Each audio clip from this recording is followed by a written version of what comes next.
Hey folks, welcome back to Learn from Dad. It's Saturday morning, it's beautiful outside. It's time for me to do a little more maintenance on my truck.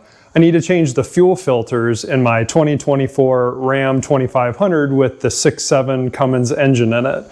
So follow along with me as we go through a step-by-step how-to. Now you might be saying, James, I don't have a Ram with a 6.7 Cummins and I don't need to change my fuel filters. And you're right, this is a very specific how-to video on this particular truck and engine. However, we will do another video on fuel filters in general and why and when and how do you need to change them in other products that you might have, like your lawnmower, your skid steer, your car, etc. So stick around for that one coming up in the future. As usual, I do have my best friend out here with me, Archie the dog, always helping. So how did I know it was time to change my fuel filters? Well, my service life indicator told me I'm at 0%. I'm actually just a little bit over on changing this. I should have changed it when I changed my oil and it ran out of time, but let's get it taken care of. Now, different vehicles are going to have different service intervals on filters, and hopefully you have a service life indicator that makes your life a lot easier. Make sure you stick along with that. Always check your operator's manual. Those are the minimum requirements. You can always do more. Fuel filters are reasonably cheap, easy to change, easy, simple maintenance to make sure you stay running well. So how do I know which filters to use? Well, go into your operator's manual at a minimum. That's a good starting point. One thing that I appreciate that many operators manuals do say is the exact filtration requirements. So this talks about my fuel filters on my 6.7 engine, that they must meet the 3 micron rating, that's for the engine mounted filter, and a 5 micron rating for the chassis mounted filter. My truck does have 2 filters. I'm using a set from Doc's Diesel, just the ones that I decided to go with. They meet or exceed the requirements of the truck. So again, we do have one that goes in the rear and one that goes in the front, and comes along with a couple new O-rings. Now the O-rings themselves, they are different sizes, so make sure when you're going to put them on that you do pay attention to which one goes where. So as I mentioned, I do have an engine mounted filter, which is right down there. So you come up by the brake reservoir just on the driver's side of the engine, and you can see the filter cap right there. And then that yellow screw right there is going to be our bleed screw. So that when we go down underneath the truck, we can put a hose on that filter housing, we can open that bleed screw, let the fuel and other particulates that may have settled drain out before we pull that filter out. Now let's go take a look at the rear. So the rear filter is on the right side, just kind of forward of the rear axle and the chassis. Let's crawl underneath. So we'll come in from that passenger side, go just past the exhaust and just up from the drive shaft, and right there's your filter housing. Now, if you have I forget where the break point is, if it was 2022 or where, but my style on my 2024 is a cartridge that goes inside of the canister, or excuse me, cartridge that goes inside of the housing. The ones previous to this would have been a canister style. You would have had your water and fuel or your whiff sensor on the bottom. These ones are different. You don't have to take the sensor out, which is great. So we're just going to drain it with the bleed screw on the bottom. We're going to pull that housing down and we'll swap the filter out. We got paused for technical difficulty. If your shop is like mine, it's imperfect. The dang wheel just fell off my creeper and I found the rest of them are loose, so we got to tighten those up quick. The darn caster stud's all bent. We'll have to deal with that later. We're going to rock with 5. We'll make it work. Back to our regularly scheduled program. Okay, so let's take a look at the tools you're going to need to do this. So first off, we've got O-rings that we've got to replace. So it's good to have just a couple drops of oil that you can put on those O-rings when you reseat them so that they glide smoothly. Some people will use petroleum jelly as well, just as well. I just had some random oil laying around. You're going to need a catch container to get the material out of the filters. I just happen to be using a big one. I wanted to measure for you guys how much fuel actually comes out. I do like clear containers so that I can see what exactly comes out, and particularly at the rear when you drain the water fuel separator, do you have any water in with the fuel?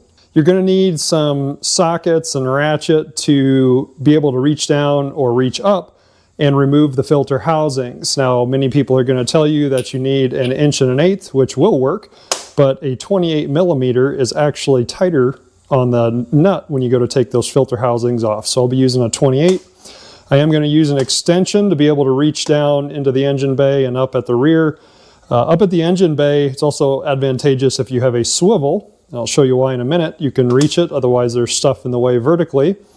And you need a ratchet and or breaker bar. Now, breaker bar, I particularly like to use because I can get a little more leverage and torque without having to be so aggressive on it. And lastly, you're going to need some, well, suggest that you have a couple pieces of hoses, and why two.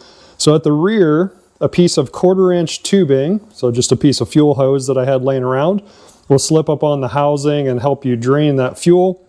And up at the front, Ram conveniently did put a piece of hose on the bottom of the housing, but the hose is only about 4 inches long, and it's up above all the cross members and things below the engine, so it's frankly not convenient. Wish they would have given us about 3 or 4 more inches of hose there. So what we're going to use is a piece of 5/8.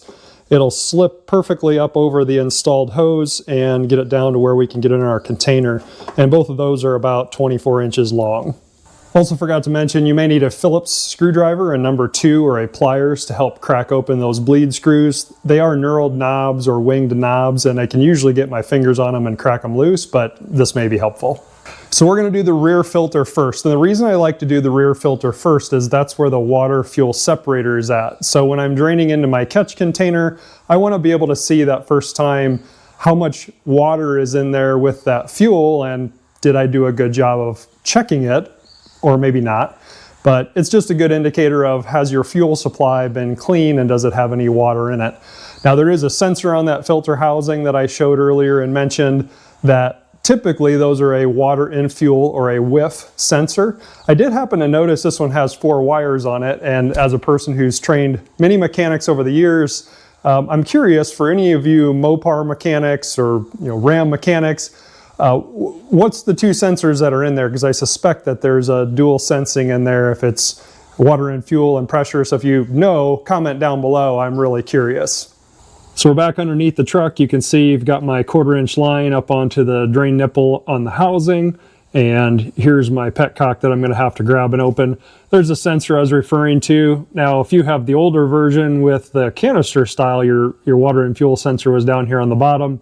You had to remove that and replace it on your new cartridge, but this new design is kind of nice. You just remove the housing, the sensor stays put, and again, 4 wire. So my Mopar mechanics remind me, what is this other than water and fuel? Are we sensing pressure or something else? And then I'm also curious what this other connector is. So I do have my hose in my catch container, so this one's pretty easy to open. I'm going to crack it, start draining.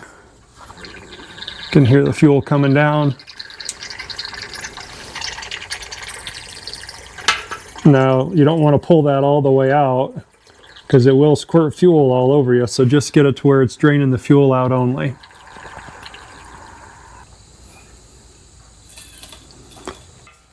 So we're all done draining, so let's take and spin the petcock back in, get it sealed back up.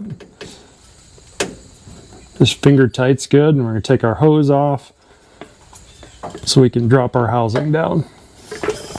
So we're going to use the 28mm socket with the swivel and long extension and breaker bar to allow me to come down on the driver's side of the drive shaft and get significantly greater torque when I try to break this loose.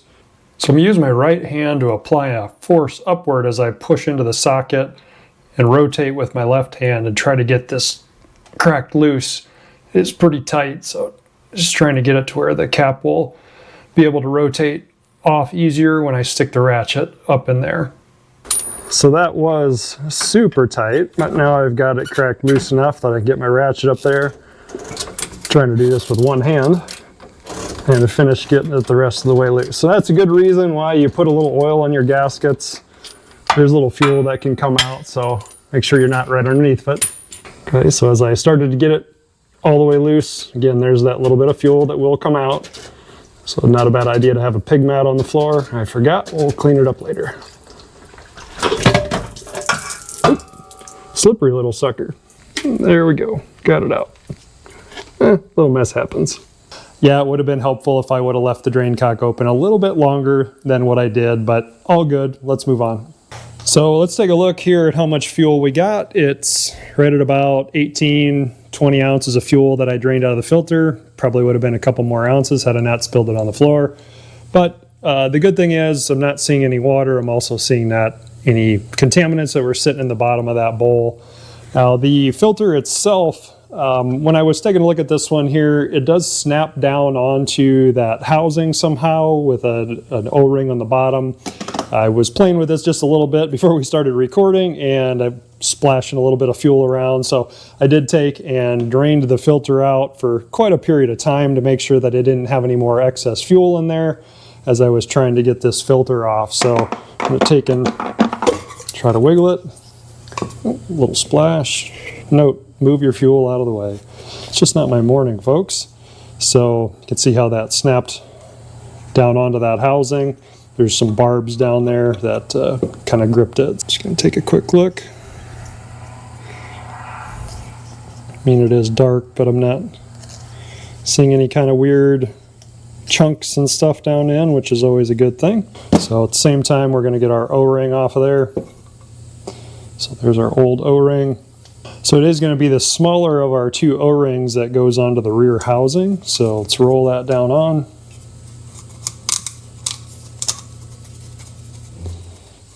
There's probably enough fuel on this thing to lubricate the gasket, and I'm not going to have to worry about any type of oil, but I might dab a little before we put it back on. Now let's take our new filter and let's make sure that gets snapped down on there. Heard it click. So let's get it reinstalled.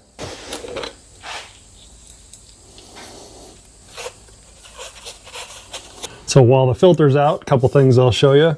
One, up inside there is another very fine screen that will catch stuff, it appears, that comes into the tank or out of the tank. Right here I can see some electrical probes that should be the water and fuel sensing.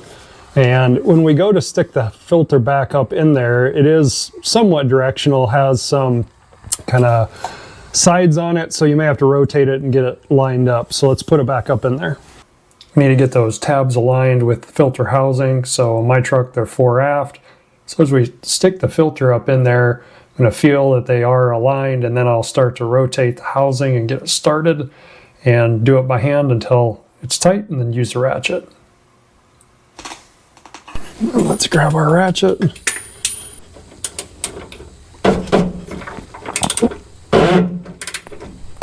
Get it snug on that O-ring with tightening. Right there is good. So the rear is done. Let's move to the front. Okay, so let's slide underneath the driver's side right behind the front tire and come up just forward to the oil pan. And right up there, you can see the hose that I was talking about. So that's the drain hose that's up above the front axle and everything. So we're gonna take and shove this 5/8 hose over the top of that and allow us to drain down into our container. So with that piece of 5/8 hose, reaches right down into our container, catches the top, and you can see what a mess there is of all the different cross members and stuff. So this is much more convenient. So let's go break loose the bleed screw and drain it. Coming up in the engine bay, we got to crack open our bleed screw, which is the yellow. I actually thought more about it, went and grabbed one of my long screwdrivers. We're gonna get down on there onto that number 2 Phillips. We're just gonna turn it, and I can hear it starting to drain. It's just a quarter turn, you don't have to crack it very far. So there you can see our fuel is draining out, and it's no mess with having that longer 5/8 hose on it. So let's go open the engine bay and we'll crack open the top of the filter housing. Since this one opens up from the top, we don't risk spilling stuff all over. We'll get a little air in there, and hopefully that'll drain just a little faster. So we'll go ahead and get this cracked loose. You can see I put my swivel down there on the bottom on the socket, which allows me to brace my hand up here at the top by the brake reservoir and use nice controlled torque when I go to spin that cap loose. I like using the breaker bar. It just makes it so much easier to get more torque without having to use quite so much force because of all the leverage. So get this loosened up, and then I'll take and spin it off by hand. It makes it easier to reach down in there and spin the cap really loose. Let's take and grab that cap, and we'll set it off to the side so we can get the filter out. So let's get down in here and get a hold of that filter. Pull it straight up. I can hear fuel dripping out of the filter itself, so taking my time here. I still have that bleed screw open, so all that fuel is trying to drain out of the housing. All right, so let's go ahead and get the O-ring off. It kind of stretched when it got taken off, so let's get the new O-ring on. Take a little dab of oil and smear it around there to keep it lubricated. I just noticed, by the way, there is a sensor on the back here of the housing. It's kind of difficult to see right back there. So any of you who are, again, Ram Mopar mechanics, I'd be curious what that sensor is on the back. So let's get our new filter in. It is ovaled on the bottom, so make sure when you go to stick it in, you do feel which direction it goes.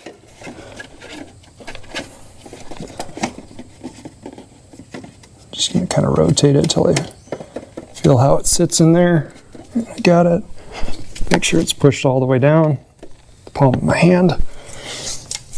And then we'll put the cap back on. And then don't forget to close your bleeder screw. Okay, we'll get that tightened up.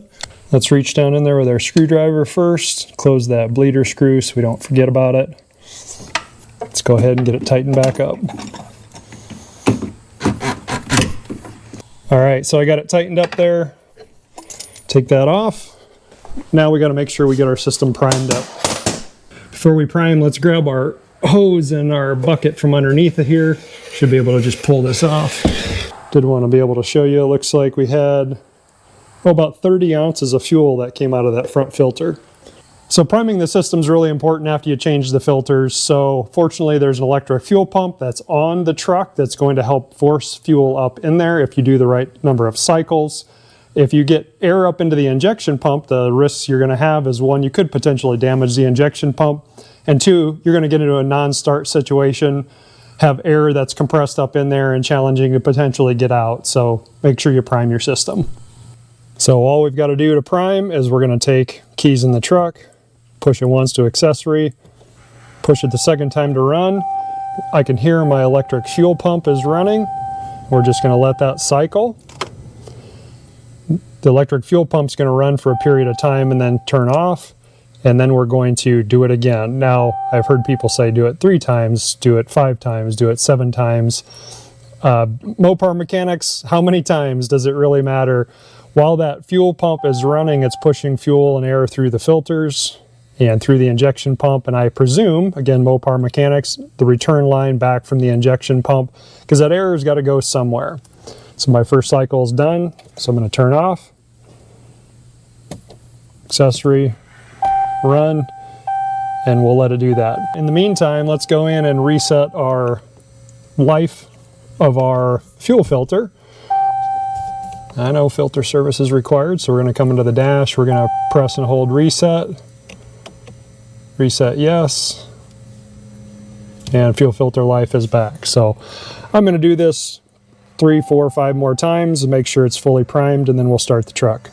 So I just got done letting it run for its 5th cycle, so let's go ahead and start the truck.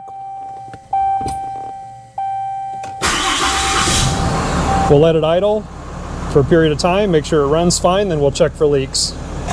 That's just some residual fuel from when I had changed the cap, but doesn't appear to be any drips. Let's look underneath. Nothing underneath. Let's check the back. Now, keep in mind, I did spill some fuel earlier, so yeah, it's a mess, but no additional drips coming down, so it looks like we're good.